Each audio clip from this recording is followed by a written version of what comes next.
தமிழ் பள்ளி மற்றும் சாஸ்தா தமிழ் அறக்கட்டளையின் ஒவ்வொரு நிகழ்வுமே திருக்குறள் சொல்லிதான் ஆரம்பிப்பது வழக்கம். அவ்வகையில் திருக்குறள் சொல்லி இன்றைய நிகழ்ச்சியை ஆரம்பிப்பதற்கு நான் அன்போடு மேடைக்கு அழைப்பது செல்வி அபிராமி இளங்கோவன்.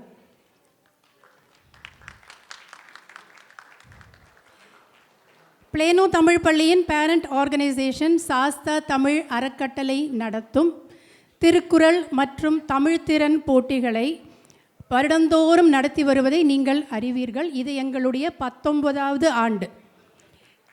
2023ஆம் ஆண்டு நடந்த திருக்குறள் போட்டியில் 1330 திருக்குறளையும் பொருளுடன் ஓதி குறள் இளவரசி என்ற பட்டத்தை வென்றவர் செல்வி அபிராமி இளங்கோவன்.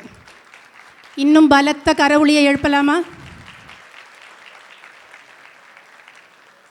பிடிஎஸ்ஸின் முன்னாள் மாணவி, தன்னார்வலர், துணை ஆசிரியை என்ற பல பதவிகளையும் வகுத்துள்ளார்.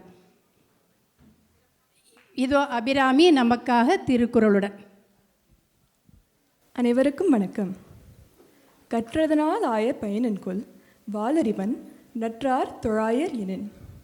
ஒருவன் கற்ற கல்வி அவனுக்கு நன்மையும் தீமையும் பகுத்து அறியும் அறிவை கொடுக்க வேண்டும். அந்த அறிவு அவனை ஒழுக்கமுடையவனாகவும் அன்புடையவனாகவும் அருளுடையவனாகவும் உயர்த்தி அவனை கடவுளின் திருவடிகளில் சரணடைய வைக்க வேண்டும். ஒருவன் கற்ற கல்வி அவனிடம் இத்தகைய உன்னதமான மாற்றங்களை உருவாக்கவில்லை என்றால் அவன் கற்ற கல்வியினால் அவன் வந்த பயன் என்னதான்? ஒன்றுமே இல்லை. நன்றி.